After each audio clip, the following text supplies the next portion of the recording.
Well, once again, Supermax rules the ranch in a titanic Texan tussle out in the desert.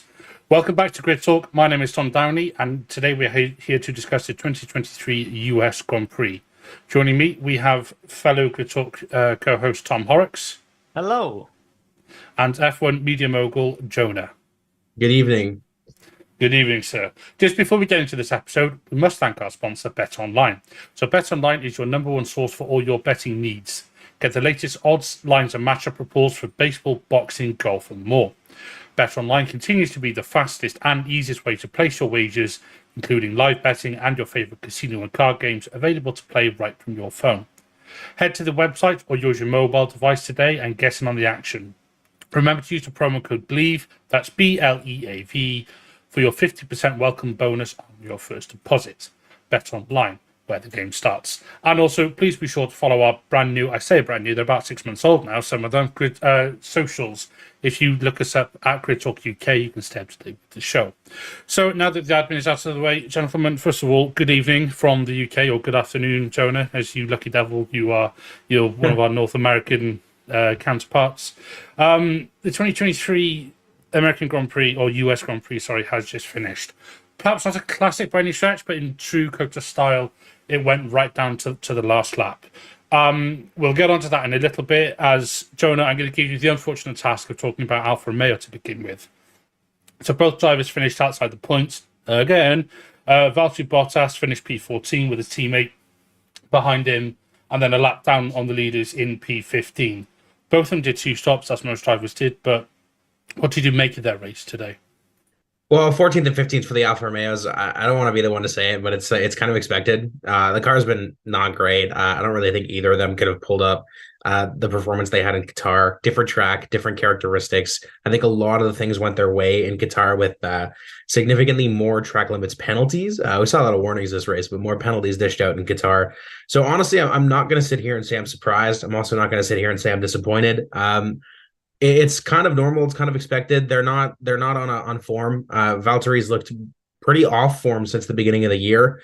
And their quality was not bad, but the race, it's kind of classic 2023 Alfa Romeo. I can't really, say I'm surprised. It just wasn't fantastic. And we'll see if they can move on to Mexico and do a little bit better than that, but I don't see that happening.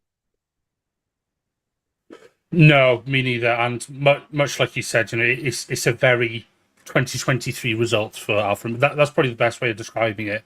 And I would say waiting for the Audi money, but with the rumors, that might not even be happening. So anyway, putting that little nugget aside, Tom, another what are they called? Ferrari powered car, more like Fred Flintstone, the way the customer team's been going. Haas. So both cars started from the pit lane as they made rear wing changes, as they realised, oh heck, we don't have enough downforce to still finish outside the point. So yahoo to this new spec that they brought. Hulkenberg finished P13 with Kevin Magnussen reaching the lofty heights of P16, only ahead of Daniel Ricciardo on track anyway. Is there anything we can say about Haas, or do you think it's all eyes on 2024 by this point? I think you just said it all, to be honest. You pretty much just read verbatim all the notes I had for Haas for the race that's just happened. They had a nice livery. I quite like the new livery that they put on there. It's just a bit disappointing, really, in that this was this much lauded update that they've been waiting for so long. They stick it on the car, and then all the narrative throughout the sprint was, "Oh, can't wait to see what this Haas can do," and they were looking quite strong, getting up there in the loftier positions in the early sessions, the early qualifying sessions. When it came down to it, it's just the same old Haas, and they've gone before the race and said, "Oh, this new upgrade hasn't solved the problems," and they're half a team doing half a job, to be honest. And I just get a little bit bored. They put 2 years development into the 2022 car, and they had a great start, and that's all they've had to show for themselves since 2018. They came in with a decent model to get themselves off the ground, but they haven't moved on from that. They're still a rookie team, and they've been in Formula One long enough now to push on, and they're not pushing on. They've got a much more experienced driver lineup this year with Hulkenberg showing Magnussen that, it's just being alongside rubbish drivers doesn't make you a great driver, which is basically what Magnussen did to Schumacher the previous year. So unless they're going to get a big name signing who can just someone like an Alonso to drag more results out of that car, they're just going to pick up the odd points here and there in a sprint race when the tires don't die off, and it's just a bit of a pitiful display once again from Haas. I'm a bit angry with them at the moment because they promised so much and they've just not delivered at all. The strategy today was very nothing, wasn't very inventive, and just ended up doing the same as everyone else, which you could argue was the right thing because that's what the quickest way around the track was. But there was nothing in there. What about like a start on the softs for a racier start or something? They've got nothing to lose. They're just going to disappear into the bottom end positions and not actually gain anything. That's all they'll do. And to be honest, they'll do the same in 2024 because they haven't got the experience in that team. They haven't got the manpower and the brain power to actually push forward and be a better team. So very, very disappointed. The new Alfa Romeo for me, the team that I'm starting to dislike more than any other team on the grid, which is difficult to say because they've got so many fans, but they're not a sporting outfit for me at the moment. They're a meme. Strong words indeed from Mr. Horrox. I know it's safe to say we're not going to get invited to Haas hospitality anytime soon. I guess they simply has to change. Moving on. Come on, you said like that. You're gonna, you're the parent amongst us. Anyway, moving on. Jonah. Speaking of dads. Aston Martin, obviously, the Daddy Cash F1 team. Joking aside, they both had a pit lane start as they opted to revert the upgrades that they'd fitted. It seemed to work initially because, obviously they both had a pit lane start. Alonso was up into the points, ultimately retired towards the end of the race, lap 49, with reported rear suspension failure. But Lance Stroll actually, to his credit, got up into P9 and pulled off some really good overtakes. Honestly, I just want to say, because I've been a big sort of I've slated Lance recently on this show. If he can drive like that and stop putting it in the wall, he will be better. But that's all I've got to say about it. So Stroll P9, Alonso would have been in the points as well had he not DNF'd. So over to you about Aston Martin. Yeah, I mean, you know what? I'm gonna say it right now. It's tough, but everybody sees that flag. It's so nice to see a Canadian scoring points. And it's so nice to see Lance Stroll not disrespecting this country. But honestly, no, you know what? It's tough because Aston Martin wanted to see which spec was better, whether it's the new spec or whether it's the Qatar spec. Alonso reverted back to the Qatar spec. Lance was running the new spec. Lance is the one that finished. Lance finished in the points, which for this season is very un-Lance of him to finish within the points. Do we see the new spec Aston Martin being a little bit quicker? I don't think so, because Fernando was running a much better race until that suspension failure, wherever that happened, whether it was a curb. I don't know if we ever found out what happened to it. But oh my God, Lance is in the points. Honestly, we might as well relish in it while we can. I don't see it happening again for the rest of the season. I'm sorry, Lance. I'm sorry, Canada. I don't see it happening. We might as well take it while we can. Hell yeah. Love that for him. Love that for Aston Martin. They got overtaken by McLaren today. Love that even more. But honestly, shout out to Lance Stroll. 2 points is better than he's done for a while now. And like you said, if he manages to not bin it, then he can be pretty good. I mean, I thought it was funny F1 TV didn't show his insane overtake yesterday where he shot it all the way from I think it was 30 meters back. He sent it in from. He did it again today going around the outside at that same corner. Good on him. Good on Aston Martin. I mean, it's not the result they're looking for, but from a pit lane to points, and from a Canadian, I'll take it any day of the week. Oh, absolutely. You said it yourself, pit lane to points. You can't really ask for much more than that, especially in the new spec, which seems to not perhaps be working that well. But Tom, speaking of teams which have sporting entities that have undelivered in 2023, AlphaTauri. So they started. Oh God, I don't even know where they started. It was quite far down the grid. Sorry, I'm getting confused with the different qualifying sessions. Although we can't call the sprint shootout qualifying, even though it is qualifying. So Yuki started P11 and Daniel Ricciardo started P14. Obviously, his first full Grand Prix back since breaking his hand in quite an amateur crash in practice for the Dutch Grand Prix a couple of months ago. I think I was at your house actually when that happened. I was, wasn't I? I just reminded myself. Yeah. Yeah.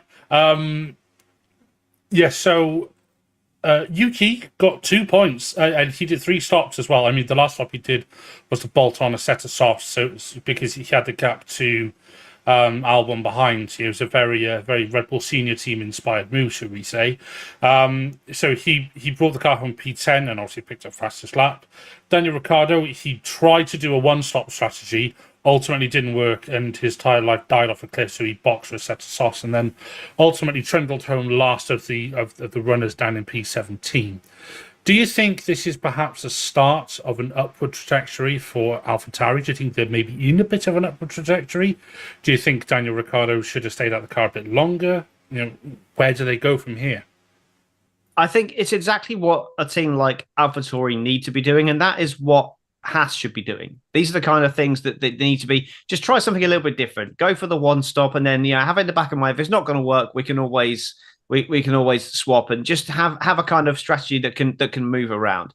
The fact is that they're on 7 points now, so they're still 5 points behind Haas, and with 4 races to go now, I think it's unlikely they're going to catch Haas, but they're going to come last. So if they try something, they might get a few points here and there. So it's worth a try. They might get that box office result. And the fact that they actually had the presence of mind in this race, they tried it with Daniel. It looked like it was going to work at one point. It was running up in the points and looking quite decent. It didn't work. Yuki had the presence of mind there. They had him, I think he was in 10th anyway, wasn't he? But he had the gap back for the pit stop. And to have the presence of mind to then say, well, no, let's bring him in and go for that fastest lap. You kind of expect that to be a call that you see like the Alpines making that are well inside the points. And it's rare that you see someone boxing from 10th to try and take a fastest lap point, which shows kind of how what the pace differential was. I mean, the guys behind him, obviously we've spoken about the Hasses, we've spoken about the Alfa Romeos that just had no pace. So the fact that Tsunoda was ahead of all of that lot in the car that he was in and was able to strap on a set of softs and then have the presence of mind to pick up 2 points for a P10. That's solid. I know he started in 11th and there was a couple of retirements ahead of him. So you could say, well, he started basically where he finished. So, that's kind of what's expected. But it was actually a pretty strong performance, I thought. And Yuki Tsunoda, I've got him in there as certainly was a contender for driver of the day for me, because that was a quietly strong performance from them, and something we're not used to seeing. And I think Daniel is a good return for him. He was unspectacular, but he wasn't bad. I would say that performance was on a bit of a level with where we saw Lawson last time out, maybe a little bit lower than that. He's a bit rusty, but I'm sure he'll come back. Whether he'll do enough to move ahead of Tsunoda in the championship, I very much doubt. But he'll certainly, I think in this car, I can see him grabbing a couple of points between now and the end of the season. So I'm fairly optimistic about AlphaTauri, probably the most optimistic I've been all year about them, to be honest. I was going to say, that sounds really quite optimistic for you. Fair play, mate. Honestly, consider me surprised to hear that one. Especially given your Mercedes and McLaren allegiances. But yes, fair play. So, Jonah, next we're going to have a quick chat about Williams. So, once again, they're another team that's sporting a US-inspired livery. Ultimately, it didn't quite work out for them today. Like most of the other teams on the grid, they did a two-stop. They came home 11th and 12th, having started 15th and 16th. Do you think it's a bit of an opportunity missed for Williams today, especially given how close the two drivers were? We could have been looking at maybe a point for Sargent or something, who was still chasing that illustrious or that sort of like ever sort of like further out of reach first point in F1. Do you think it was a missed opportunity for them today, or do you think they sort of found the limits of their car a bit? You know what? I do think it was a bit of a missed opportunity, mainly being in the fact that the Haas's and the Aston started from the pit lane. I mean, that's just purely a missed opportunity. You had a few grid spots higher up to start. If I'm not mistaken, they were supposed to be behind them, especially Logan Sargent being plumb last. But just to kind of revert back a little bit, love the livery. Love that. The American flag on the back of that car blending in a little bit with the blue of the Williams looked great. I've never found or never heard of a country that loves their flag more than the United States. So I think they did a great job with that. Kudos to them. It looked awesome, especially on Logan's car. But yeah, I think it was a missed opportunity. Williams had a lot of opportunity in their hands today to try and get some points, especially with a few drivers finishing ahead of them that you most likely wouldn't have seen there. Yuki Tsunoda in that AlphaTauri. I think, both of the Williams could have beat him, as well as Lance Stroll finishing ninth. That's the most out of the blue thing in the world. I think you could have had both Williams ahead of him, maybe double points, 9 and 10. I think it was a missed opportunity, but I also want to give a huge shout out to Logan Sargent. I think he did great today. He looked really on form, lots of moves late in the braking zones. He looked fantastic. That's the Logan I think Williams have been expecting all year.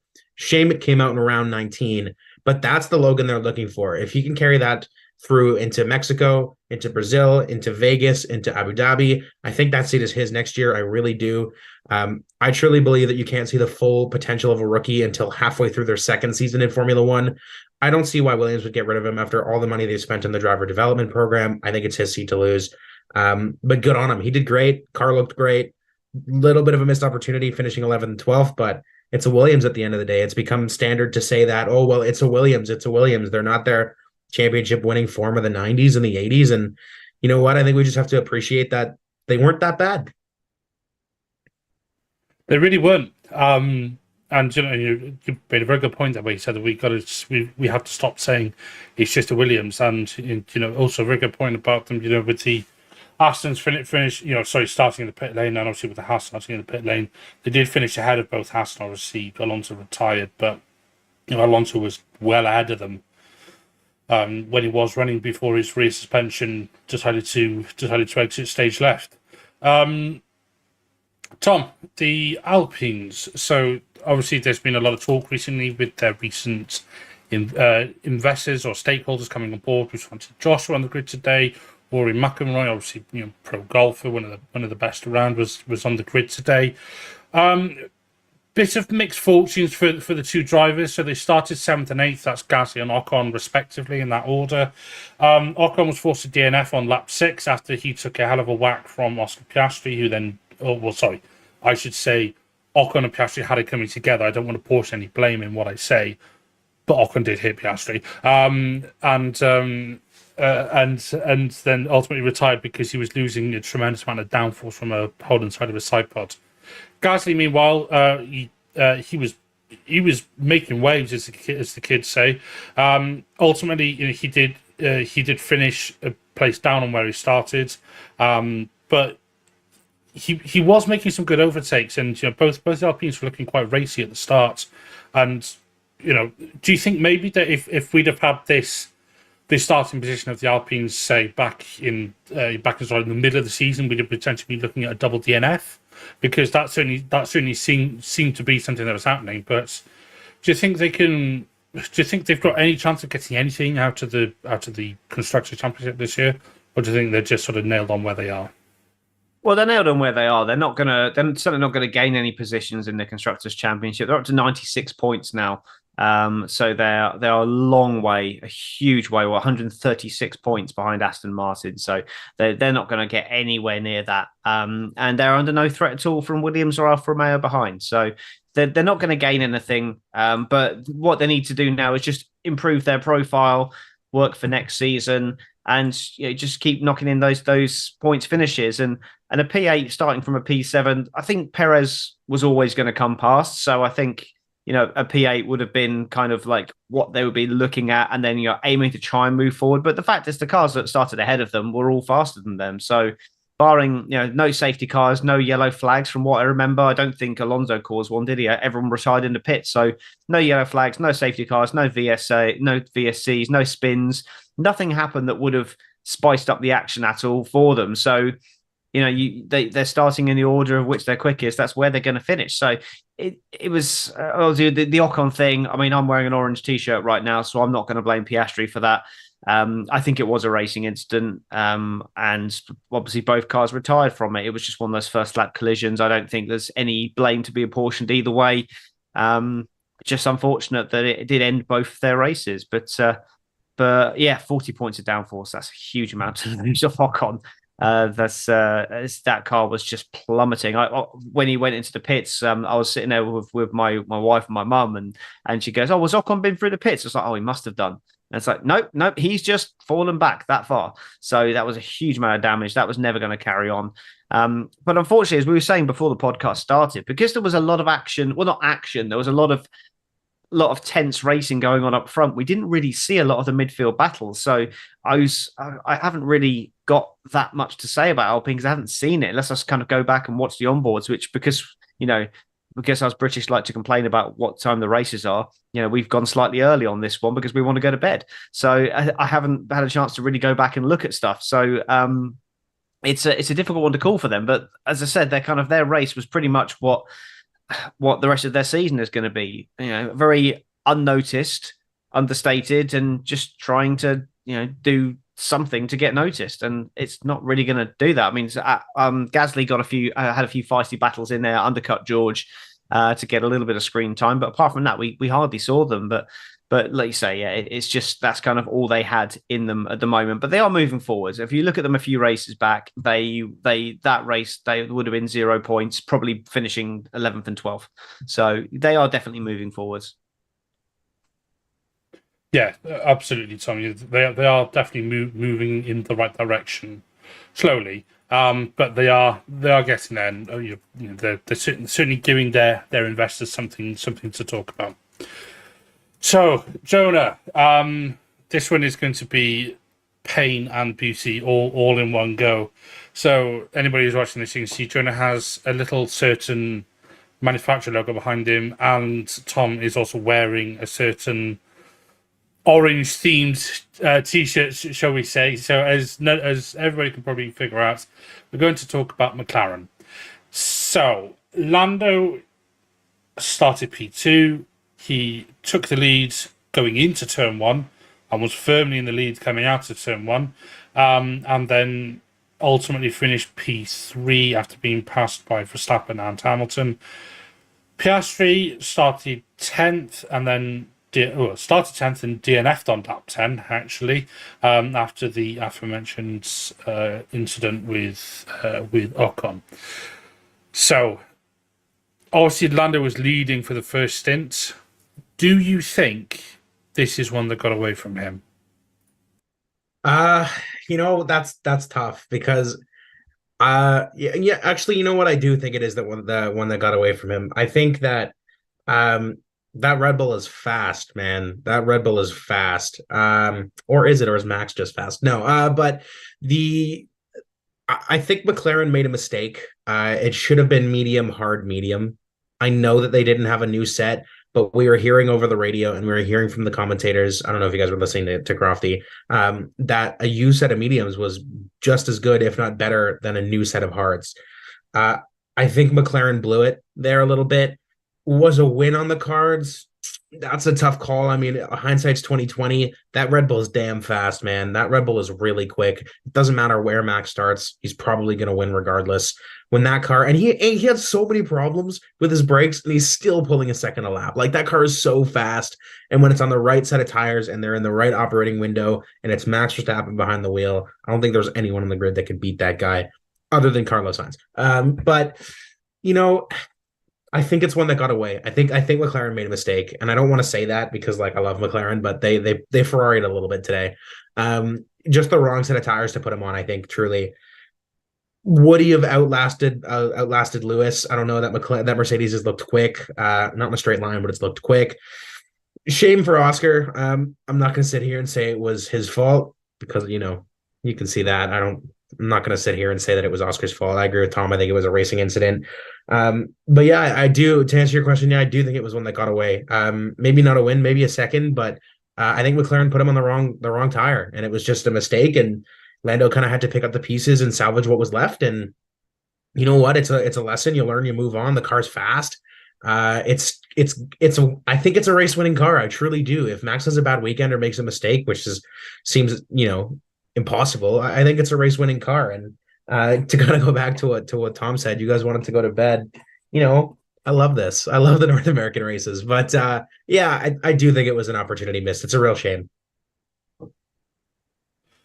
Absolutely was. But just very quickly, if you don't want to miss any 5-star reviews of this podcast, we would love it if you would take 5 to leave us a 5-star rating on Spotify or 5-star review on Apple Podcasts. Just getting that out there, and that's definitely the worst segue of the weekend so far. So apologies to my other co-hosts because I had actually forgotten until now.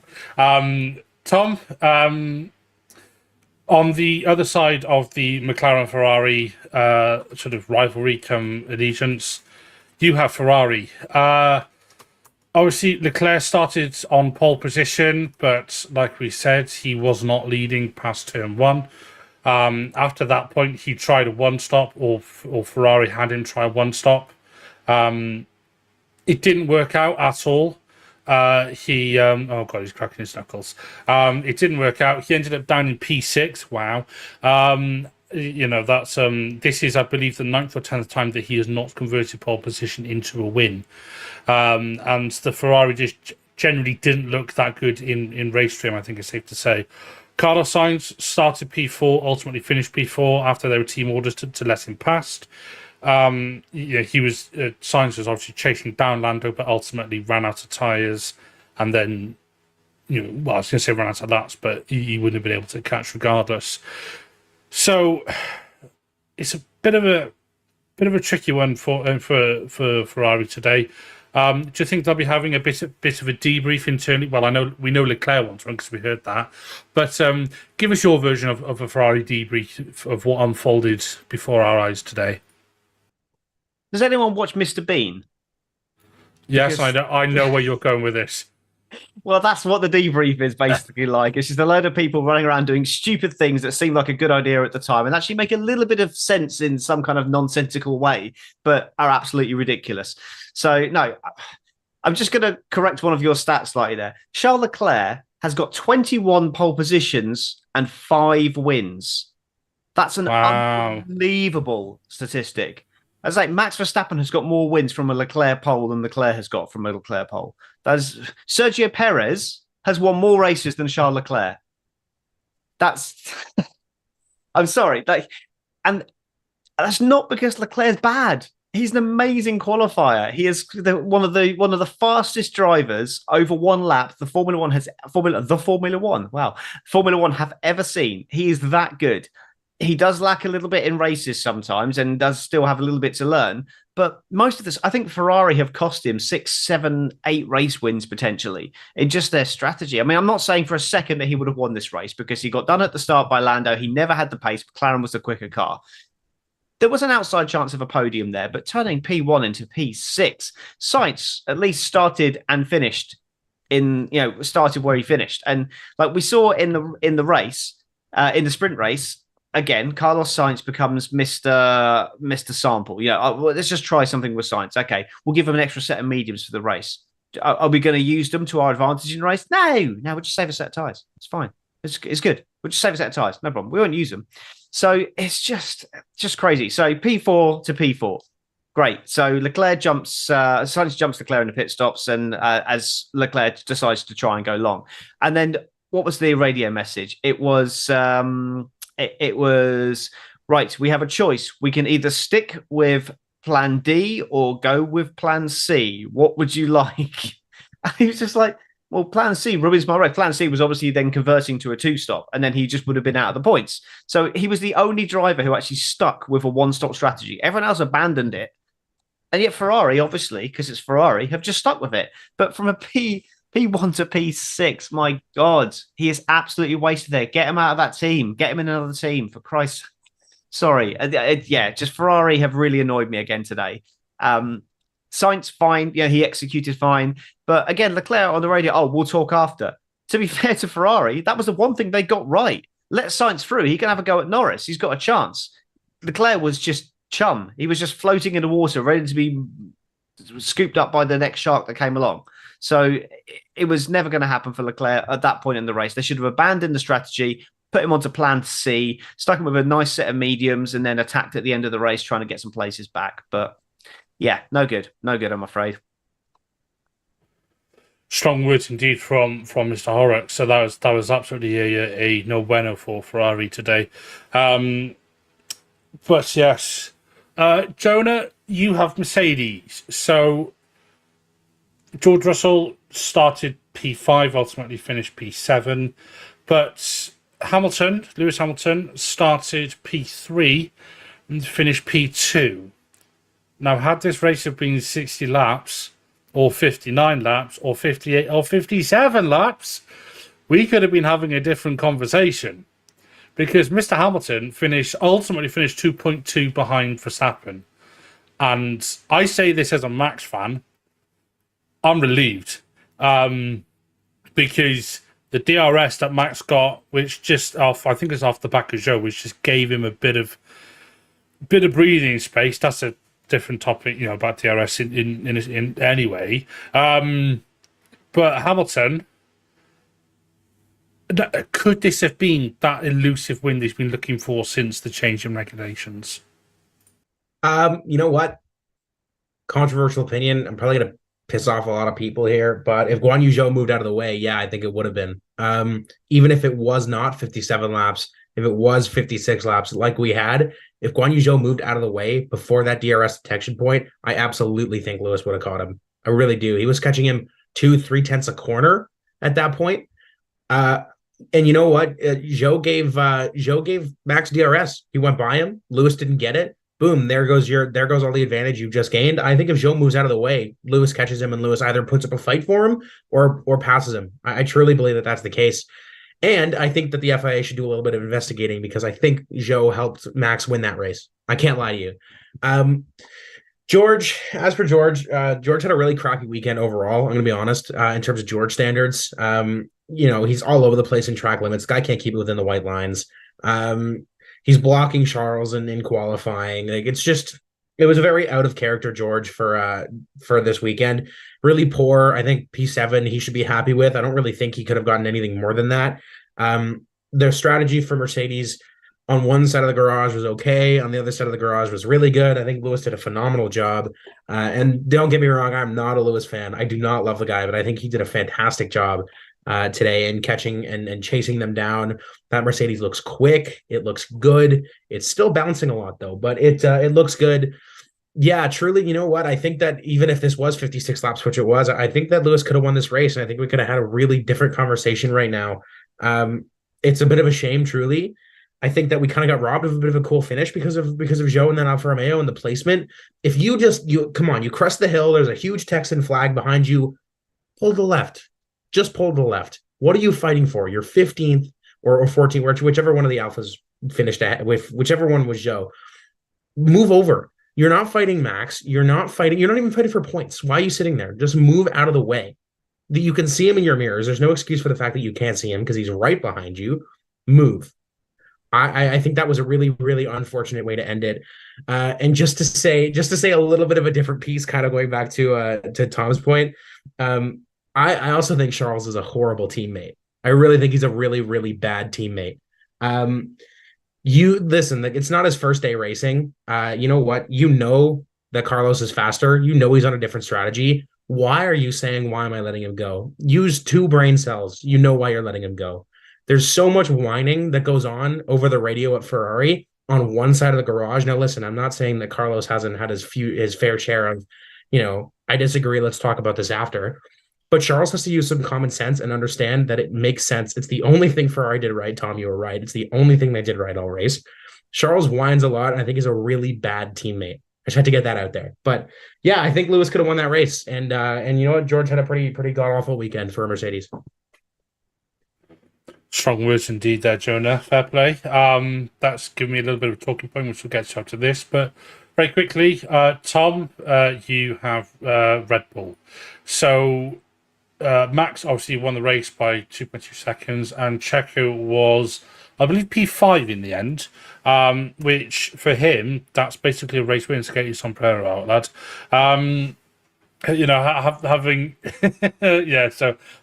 having started P9, Checo finished P5, and then Max obviously starting P6.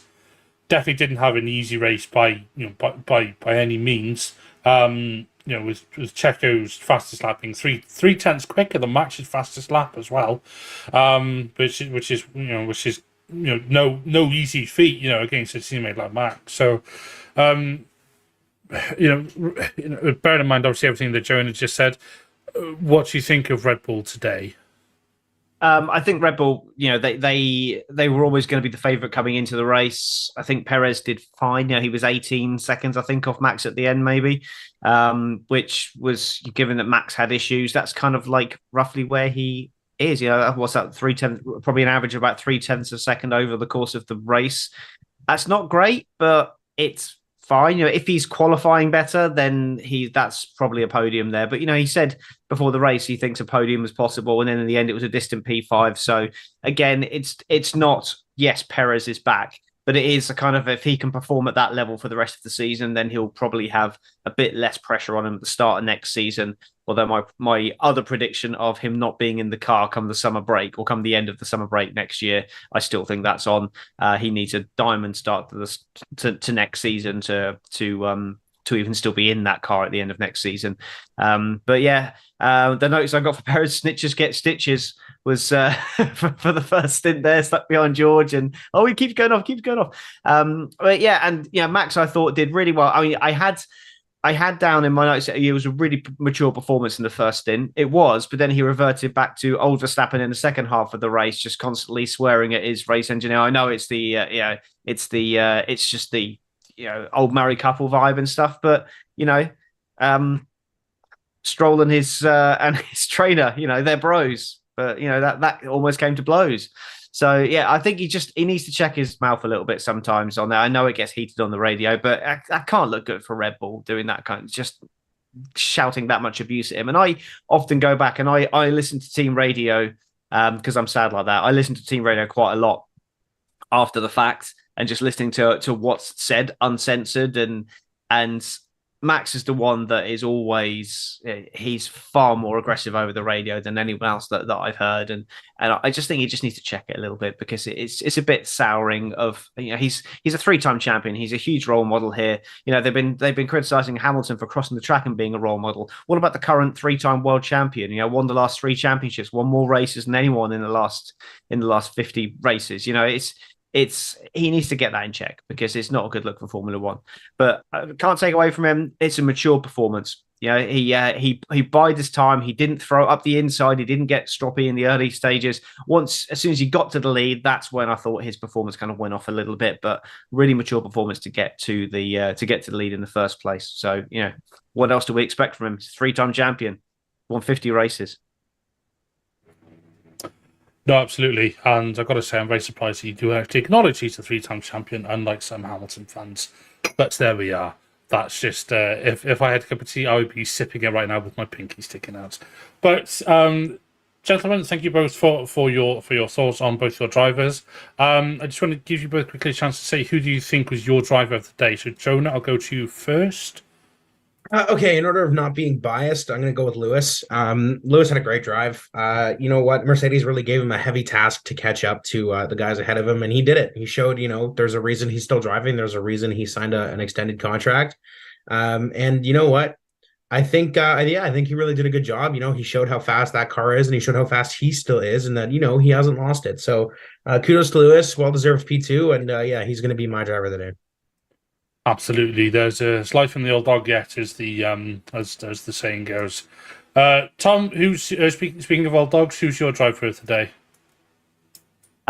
Joe, I think it's really important that we recognise how important this race was for Lewis Hamilton, because I heard a lot of people saying that, with the contact with Piastri and Monza and the contact with Russell last week, that he's lost it. It's a downward spiral now. He's just going to disappear into obscurity. He showed some really good, strong racing, and the reactions with that almost airplane crash with Norris at turn 1 was phenomenal. So, I think he's had a absolutely solid race. And I did vote for him for driver of the day at Grid Talk, and he was a Grid Talk official driver of the day. Sorry if that's a spoiler for you, Tom. But I think just for difference, I'm going to give a bit of love to Yuki Tsunoda, because I thought he had a solid race. If Alonso would have finished the race, I probably would have said Alonso, because I thought he had a solid race as well. But just to be slightly different from the norm, I'm going to, for the sake of this podcast, I'm going to give Yuki Tsunoda some love. Fair enough. Just the benefit of everyone listening, Tom and I are very good friends, so we have a lot of inside jokes like that anyway. So please don't really think that was anything untoward. This is the point where he just silently boots me out of Zoom. My driver of the day, buckle in, everybody. I'm going for Lance Stroll.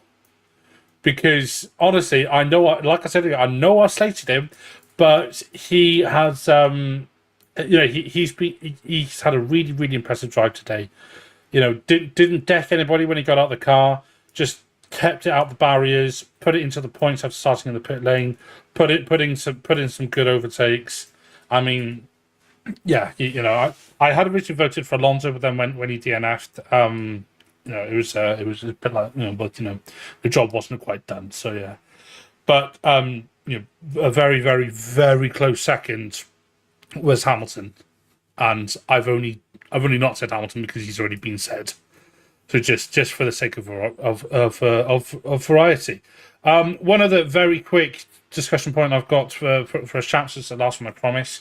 I just want to get some quick thoughts from you both, just for like 30 seconds each, and I will be timing you.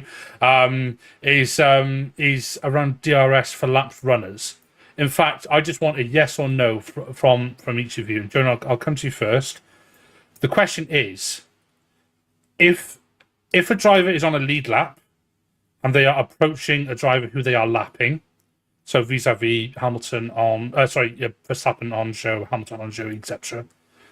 Should the driver who is on the lead lap, should they get DRS off the driver they are lapping? Absolutely not. Okay.